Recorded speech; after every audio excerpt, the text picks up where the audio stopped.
षोडशो अध्यायः। योगेश्वर भगवान श्री कृष्ण के प्रश्न प्रस्तुत करने की अपनी विशिष्ट शैली है।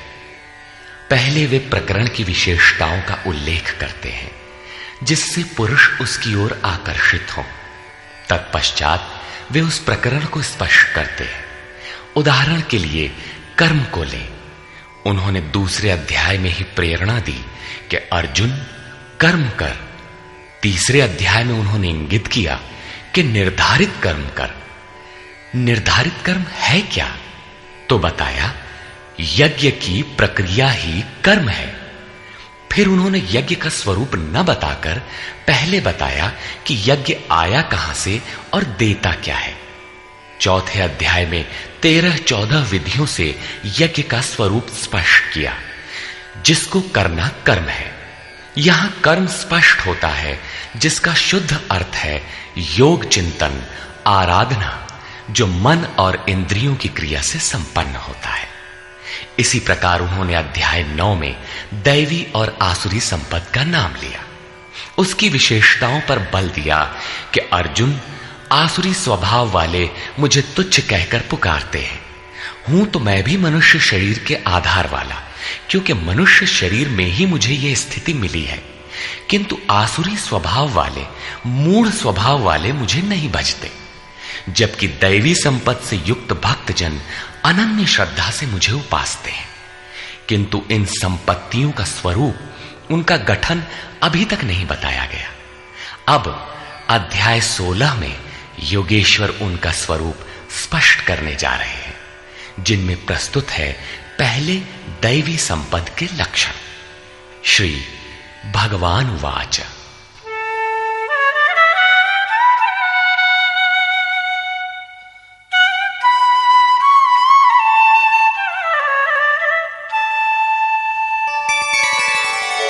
अभयं सत्व संशुद्धि ज्ञानयोग व्यवस्थितिः दानं दमश्च यज्ञश्च स्वाध्यायस्तप आर्जवम्।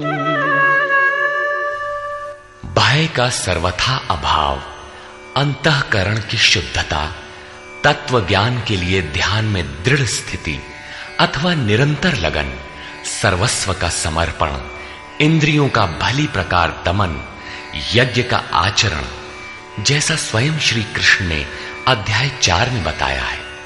संयमाग्नि में हवन, इंद्रियाग्नि में हवन, प्राण अपान में हवन और अंत में ज्ञानाग्नि में हवन, अर्थात आराधना की प्रक्रिया जो केवल मन और इंद्रियों की अंतर क्रिया से संपन्न होती है।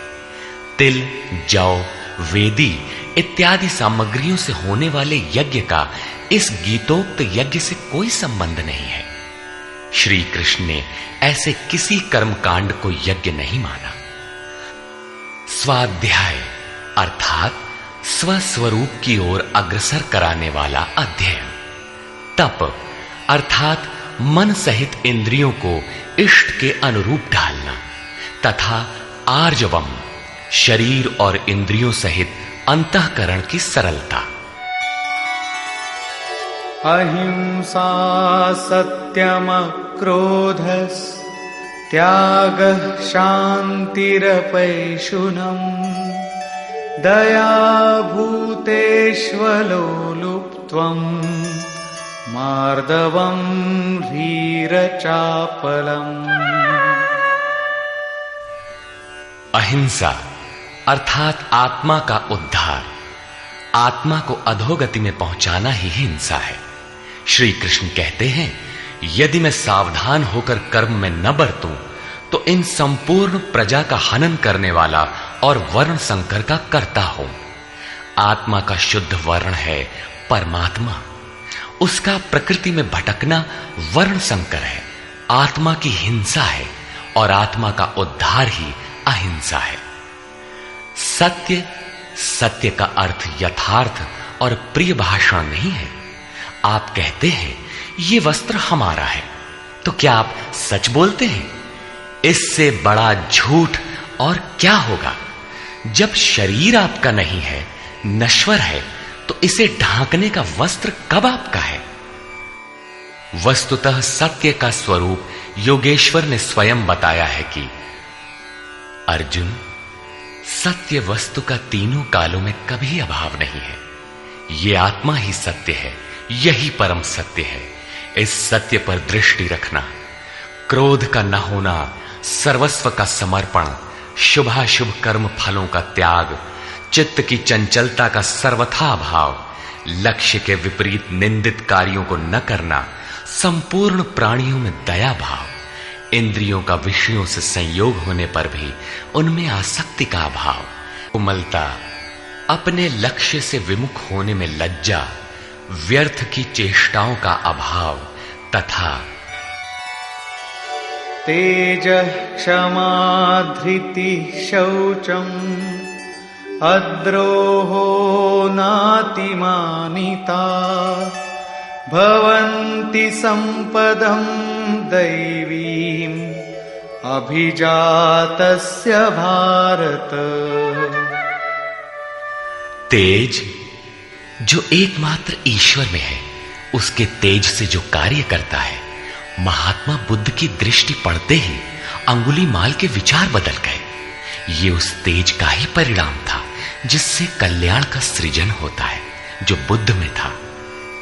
क्षमा, धैर्य, शुद्धि, किसी में शत्रु भाव का न होना, अपने में पूज्यता के भाव का सर्वथा अभाव, ये सब तो हे अर्जुन दैवी संपत्ति को प्राप्त पुरुष के लक्षण हैं।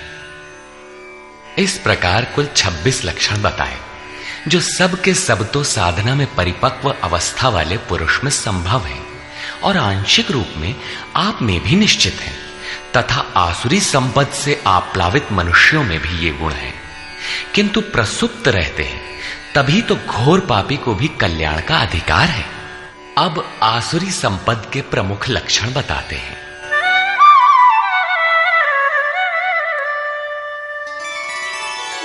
दम्भो दर्पोऽभिमानश्च क्रोधः पारुष्यमेव च अज्ञानं चाभिजातस्य पार्थ संपदमासुरी।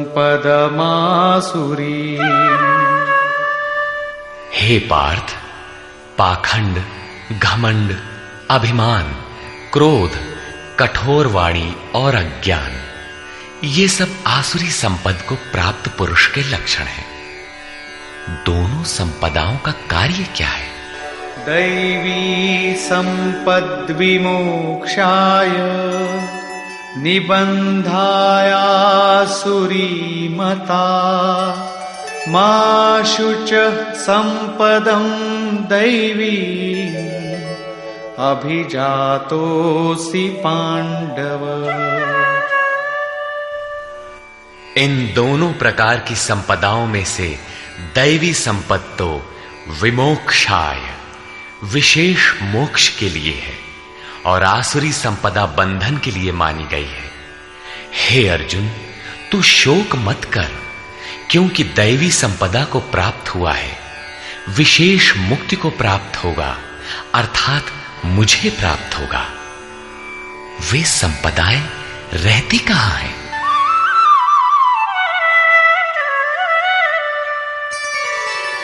द्वौ भूतसर्गौ लोकेऽस्मिन् दैव आसुर एव च दैवो विस्तरशः प्रोक्त आसुरं पार्थ मे शृणु। हे अर्जुन, इस लोक में भूतों के स्वभाव दो प्रकार के होते हैं, देवों के जैसा और असुरों के जैसा। जब हृदय में दैवी संपद कार्य रूप ले लेती है तो मनुष्य ही देवता है, और जब आसुरी संपद का बाहुल्य हो तो मनुष्य ही असुर है। सृष्टि में ये दो ही जातियां हैं, वो चाहे अरब में पैदा हुआ हो, चाहे ऑस्ट्रेलिया में, कहीं भी पैदा हुआ हो, बशर्ते है इन दो में से ही। अभी तक देवों का स्वभाव ही विस्तार से कहा गया। अब असुरों के स्वभाव को मुझसे विस्तार पूर्वक सुन।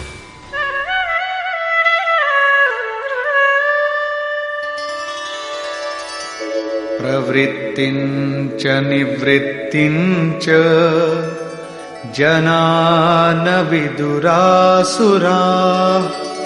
न शौचं नापि चाचारो न सत्यं तेषु विद्यते।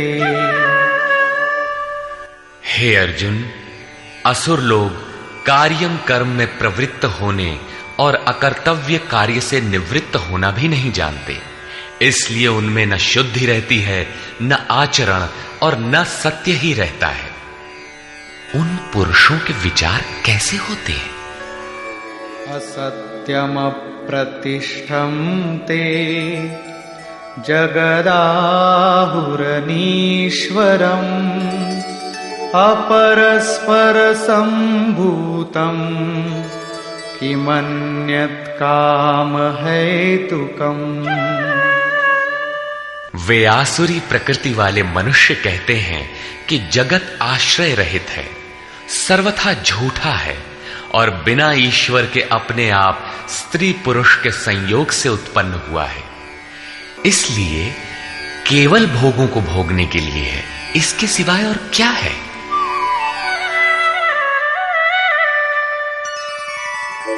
एतां दृष्टिमवष्टभ्य नष्टात्मानोऽल्पबुद्धयः प्रभवन्त्युग्रकर्माणः क्षयाय जगतो हिताः। इस मिथ्या दृष्टिकोण के अवलंबन से जिनका स्वभाव नष्ट हो चुका है, वे मंद बुद्धि अपकारी क्रूर कर्मी मनुष्य केवल जगत का नाश करने के लिए ही उत्पन्न होते हैं।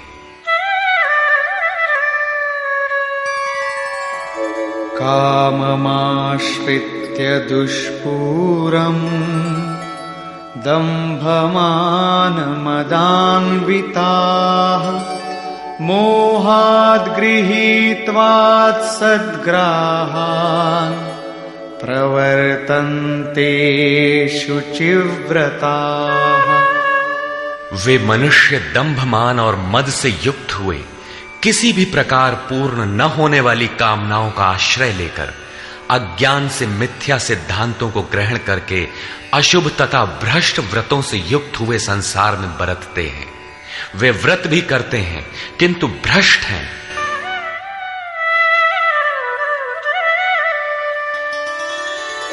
चिंताम परिमेयांच प्रलयांतामुपाश्रिताः कामोपभोगपरमा एतावदिति निश्चिताः। वे अंतिम श्वास तक अनंत चिंताओं को लिए रहते हैं और विषयों को भोगने में तत्पर वे बस इतना ही आनंद है ऐसा मानते हैं। उनकी मान्यता रहती है कि जितना हो सके भोग संग्रह करो, इसके आगे कुछ नहीं है।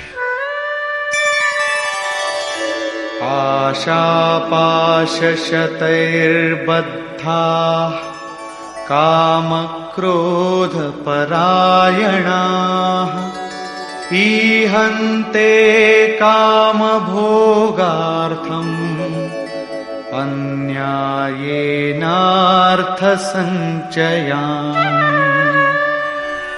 आशा रूपी सैकड़ों फांसियों से एक फांसी से ही लोग मर जाते हैं, यहां सैकड़ों फांसियों से बंधे हुए काम क्रोध के परायण विषय भोगों की पूर्ति के लिए वे अन्याय पूर्वक धनाधिक बहुत से पदार्थों को संग्रह करने की चेष्टा करते हैं।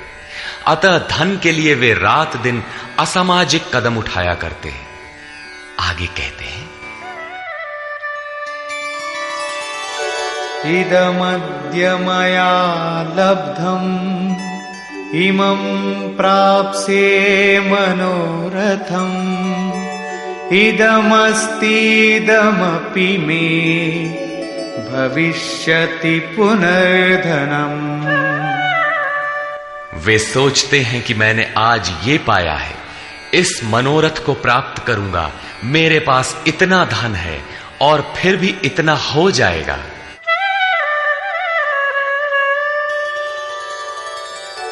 असौ मया हतः शत्रुः हनिष्ये चापरानपि ईश्वरोऽहमहं भोगी सिद्धोऽहं बलवान सुखी। वो शत्रु मेरे द्वारा मारा गया और दूसरे शत्रुओं को भी मैं मारूंगा। मैं ही ईश्वर और ऐश्वर्य का भोगने वाला हूं। मैं ही सिद्धियों से युक्त बलवान और सुखी हूं। आढ्योऽभिजनवानस्मि कोऽन्योऽस्ति सदृशो मया यक्ष्ये दास्यामि मोदिष्य इत्यज्ञानविमोहिताः। मैं बड़ा धनी और बड़े कुटुंब वाला हूं। मेरे समान दूसरा कौन है? मैं यज्ञ करूंगा, मैं दान दूंगा, मुझे हर्ष होगा। इस प्रकार के अज्ञान से वे विशेष मोहित रहते हैं। क्या यज्ञ दान भी अज्ञान है? इस पर श्लोक 17 में स्पष्ट किया है। इतने पर भी वे नहीं रुकते, बल्कि अनेक भ्रांतियों के शिकार रहते हैं। इस पर कहते हैं,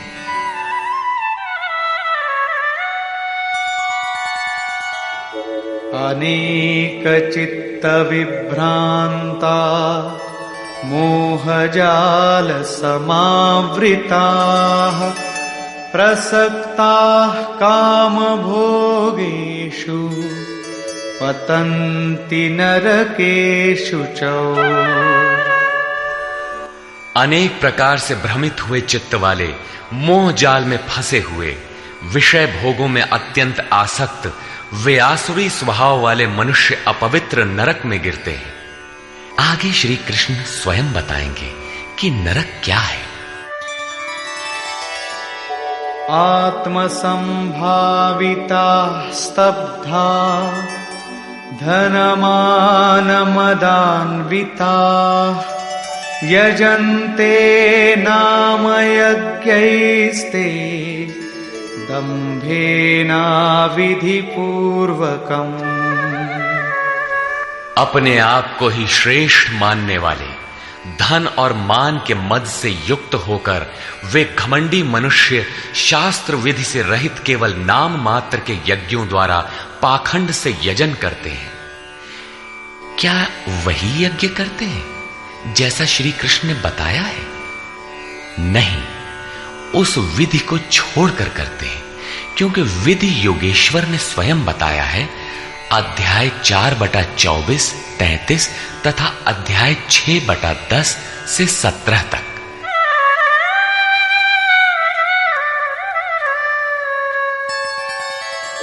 अहंकारं बलं दर्पं कामं क्रोधं च संश्रिताः मामात्मपरदेहेषु प्रद्विषन्तोऽभ्यसूयकाः। वे दूसरों की निंदा करने वाले, अहंकार, बल, घमंड, कामना और क्रोध के परायण हुए पुरुष अपने और दूसरों के शरीर में स्थित मुझ अंतर्यामी परमात्मा से द्वेष करने वाले हैं। शास्त्र विधि से परमात्मा का सुमिरन एक यज्ञ है। जो इस विधि को त्याग कर नाम मात्र का यज्ञ करते हैं, यज्ञ के नाम पर कुछ न कुछ करते ही रहते हैं। वे अपने और दूसरे के शरीर में स्थित मुझ परमात्मा से द्वेष करने वाले हैं। लोग द्वेष करते ही रहते हैं और बच भी जाते हैं। क्या ये भी बच जाएंगे? इस पर कहते हैं, नहीं। तानहं द्विषतः क्रूरान् संसारेषु नराधमान् क्षिपाम्यजस्रमशुभान् आसुरीष्वेव योनिषु। मुझसे द्वेष करने वाले उन पापाचारी क्रूर कर्मी नराधमों को मैं संसार में निरंतर आसुरी योनियों में ही गिराता हूं। जो शास्त्र विधि को त्याग कर यजन करते हैं वे पाप योनि है, वही मनुष्यों में अधम है। इन्हीं को क्रूर कर्मी कहा गया है, अन्य कोई अधम नहीं है। पीछे कहा था ऐसे अधमों को मैं नरक में गिराता हूं, उसी को यहां कहते हैं कि उन्हें अजस्र आसुरी योनियों में गिराता हूं। यही नरक है। साधारण जेल की यातना भयंकर होती है और यहां अनवरत आसुरी योनियों में गिरने का क्रम कितना दुखद है। अतः दैवी संपद के लिए प्रयत्नशील रहना चाहिए। आसुरीं योनिमापन्ना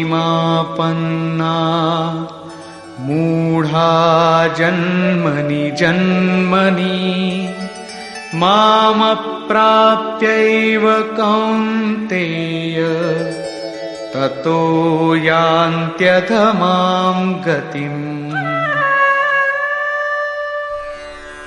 कौन्तेय, मूर्ख मनुष्य जन्म जन्मांतरों तक आसुरी योनि को प्राप्त हुए मुझे न प्राप्त होकर पहले से भी अति नीच गति को प्राप्त होते हैं, जिसका नाम नरक है। अब देखें नरक का उद्गम क्या है। त्रिविधं नरकस्येदं द्वारं नाशनमात्मनः कामः क्रोधस्तथा लोभस्तस्मादेतत्त्रयं त्यजेत्। काम, क्रोध और लोभ ये तीन प्रकार के नरक के मूल द्वार हैं। ये आत्मा का नाश करने वाले, उसे अधोगति में ले जाने वाले हैं। अतः इन तीनों को त्याग देना चाहिए। इन्हीं तीनों पर आसुरी संपत्ति टिकी हुई है। इन्हें त्यागने से लाभ? एतैर्विमुक्तः कौन्तेय तमोद्वारैस्त्रिभिर्नरः आचरत्यात्मनः श्रेयः ततो याति परां गतिम्। कौन्तेय, नरक के इन तीनों द्वारों से मुक्त हुआ पुरुष अपने परम कल्याण के लिए आचरण कर पाता है, जिससे वो परम गति अर्थात मेरे को प्राप्त होता है। इन तीनों विकारों को त्यागने पर ही मनुष्य नियत कर्म करता है, जिसका परिणाम परम श्रेय है।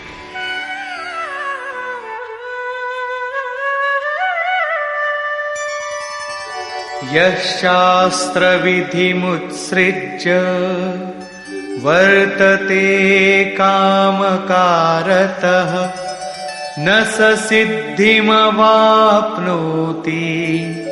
न सुखं न परां गतिम्।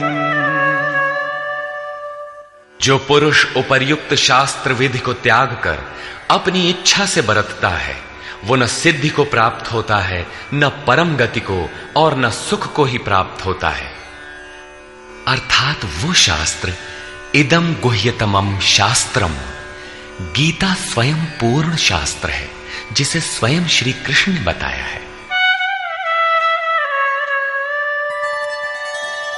तस्माच्छास्त्रं प्रमाणन्ते कार्याकार्यव्यवस्थितौ ज्ञात्वा शास्त्रविधानोक्तं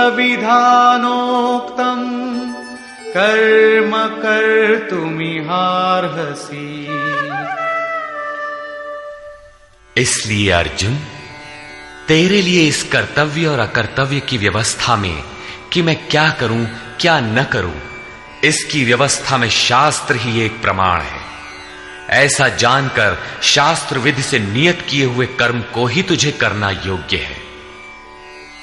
अध्याय 3 में भी योगेश्वर श्री कृष्ण ने नियतम कुरु कर्म त्वम, नियत कर्म पर बल दिया और बताया कि यज्ञ की प्रक्रिया ही वो नियत कर्म है और वो यज्ञ आराधना की विधि विशेष का चित्रण है जो मन का सर्वथा निरोध करके शाश्वत ब्रह्म में प्रवेश दिलाता है। यहां उन्होंने बताया कि काम, क्रोध और लोभ नरक के 3 प्रमुख द्वार हैं। इन तीनों को त्याग देने पर ही उस कर्म का अर्थात नियत कर्म का आरंभ होता है, जिसे मैंने बार बार कहा, जो परम श्रेय, परम कल्याण दिलाने वाला आचरण है। बाहर सांसारिक कार्यों में जो जितना व्यस्त है, उतना ही अधिक काम, क्रोध और लोभ उसके पास सजा सजाया मिलता है। कर्म कोई ऐसी वस्तु है कि काम, क्रोध और लोभ को त्याग देने पर ही उसमें प्रवेश मिलता है, कर्म आचरण में ढल पाता है। जो उस विधि को त्याग कर अपनी इच्छा से आचरण करता है, उसके लिए सुख सिद्धि अथवा परम गति कुछ भी नहीं है। अब कर्तव्य और अकर्तव्य की व्यवस्था में शास्त्र ही एकमात्र प्रमाण है। अतः शास्त्र विधि के ही अनुसार तुझे कर्म करना उचित है और वो शास्त्र है गीता। निष्कर्ष। इस अध्याय के आरंभ में योगेश्वर श्री कृष्ण ने दैवी संपद का विस्तार से वर्णन किया, जिसमें ध्यान में स्थिति, सर्वस्व का समर्पण, अंतःकरण की शुद्धि, इंद्रियों का दमन, मन का शमन, स्वरूप को स्मरण दिलाने वाला अध्ययन, यज्ञ के लिए प्रयत्न, मन सहित इंद्रियों को तपाना, अक्रोध, चित्त का शांत प्रवाहित रहना इत्यादि 26 लक्षण बताए, जो सब के सब तो इष्ट के समीप पहुंचे हुए योग साधना में प्रवृत्त किसी साधक में संभव है, आंशिक रूप से सब में है। तदनंतर उन्होंने आसुरी संपद में प्रधान 4-6 विकारों का नाम लिया, जैसे अभिमान, दंभ, कठोरता, अज्ञान इत्यादि, और अंत में निर्णय दिया कि अर्जुन, दैवी संपत्ति तो विमोक्षाय, पूर्ण निवृत्ति के लिए है, परम पद की प्राप्ति के लिए है, और आसुरी संपत्ति बंधन और अधोगति के लिए है। अर्जुन, तू शोक न कर, क्योंकि तू दैवी संपत्ति को प्राप्त हुआ है। ये संपदाएं होती कहां हैं? उन्होंने बताया कि इस लोक में मनुष्यों के स्वभाव 2 प्रकार के होते हैं, देवताओं जैसा और असुरों जैसा। जब दैवी संपत्ति का बाहुल्य होता है तो मनुष्य देवताओं जैसा होता है, और जब आसुरी संपत्ति का बाहुल्य होता है तो मनुष्य असुरों जैसा है। सृष्टि में बस मनुष्यों की 2 ही जाति हैं, चाहे वह कहीं पैदा हुआ हो, कुछ भी कहलाता हो। तत्पश्चात उन्होंने आसुरी स्वभाव वाले मनुष्यों के लक्षणों का विस्तार से उल्लेख किया। आसुरी संपत्ति को प्राप्त पुरुष कर्तव्य कर्म में प्रवृत्त होना नहीं जानता और अकर्तव्य कर्म से निवृत्त होना नहीं जानता। वह कर्म में जब प्रवृत्त ही नहीं हुआ तो न उसमें सत्य होता है, न शुद्धि और न आचरण ही होता है। उसके विचार में जगत आश्रय रहित, बिना ईश्वर के, अपने आप स्त्री पुरुष के संयोग से उत्पन्न हुआ है। अतः केवल भोग भोगने के लिए है, इससे आगे क्या है? यह विचार कृष्ण काल में भी था, सदैव रहा है। केवल चार्वाक ने कहा हो ऐसी बात नहीं है। जब तक जनमानस में दैवी आसुरी संपत्ति का उतार चढ़ाव है, तब तक रहेगा। श्री कृष्ण कहते हैं, वे मंद बुद्धि वाले पुरुष सबका अहित अर्थात कल्याण का नाश करने के लिए ही जगत में पैदा होते हैं। वे कहते हैं, मेरे द्वारा यह शत्रु मारा गया, उसे मारूंगा। इस प्रकार अर्जुन, काम क्रोध के आश्रित वे पुरुष शत्रुओं को नहीं मारते, बल्कि अपने और दूसरों के शरीर में स्थित मुझ परमात्मा से द्वेष करने वाले हैं। तो क्या अर्जुन ने प्रण करके जयद्रथादि को मारा? यदि मारता है तो आसुरी संपद वाला है, उन परमात्मा से द्वेष करने वाला है। जबकि अर्जुन को श्री कृष्ण ने स्पष्ट कहा कि तू दैवी संपत्ति को प्राप्त हुआ है, शोक मत कर। यहां भी स्पष्ट हुआ कि ईश्वर का निवास सबके हृदय देश में है। स्मरण रखना चाहिए कि कोई तुम्हें सतत देख रहा है, अतः सदैव शास्त्र निर्दिष्ट क्रिया का ही आचरण करना चाहिए, अन्यथा दंड प्रस्तुत है। योगेश्वर श्री कृष्ण ने पुनः कहा कि आसुरी स्वभाव वाले क्रूर मनुष्यों को मैं बारंबार नरक में गिराता हूं। नरक का स्वरूप क्या है? तो बताया, बारंबार नीच अधम योनियों में गिरना एक दूसरे का पर्याय है। यही नरक का स्वरूप है। काम, क्रोध और लोभ नरक के 3 मूल द्वार हैं। इन तीनों पर ही आसुरी संपत्ति टिकी हुई है।